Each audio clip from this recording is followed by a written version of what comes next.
Om Swastiastu.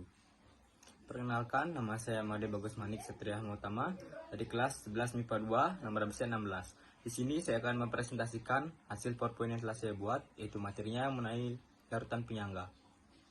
Next. Apa yang dimaksud dengan larutan penyangga?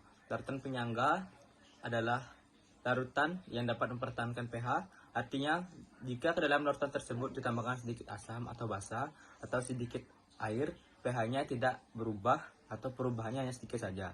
Biasanya larutan penyangga tersebut disebut buffer atau dapar. Next. Di sini saya memberikan gambaran, yaitu terdapat sebuah larutan penyangga yang ditambahkan larutan HCl 0,1 mol. Yang mulanya pH larutan penyangga tersebut 8,0.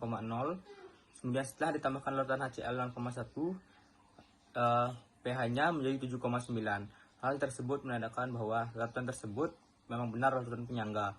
Yang bisa diambil cara lain juga, jika larutan penyangga tersebut ditambahkan HCl, kemudian hasil dari pH tersebut setelah dicampurkan menjadi 8,1, berarti larutan tersebut merupakan larutan penyangga.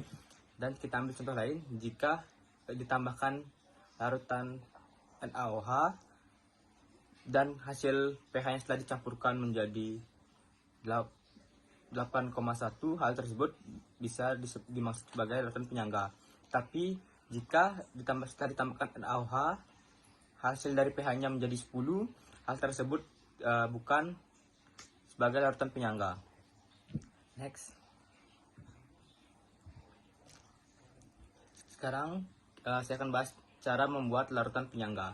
Di sini terdapat 4 cara membuat larutan penyangga. Yang pertama, mencampurkan asam lemah dengan garamnya.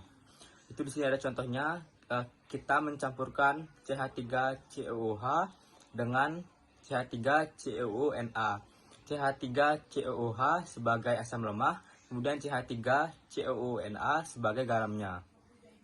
Yang kedua, yaitu mencampurkan basa lemah dengan garamnya. Contohnya itu bisa diambil, kita mencampurkan Na3OH dengan NH3Cl. Na3OH itu sebagai basa lemahnya, kemudian NH3Cl yaitu sebagai garamnya.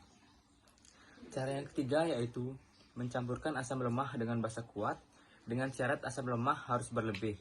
Maksudnya M asam dikali V asam dikali val asam lebih besar dari M basa dikali V basa dikali val basa.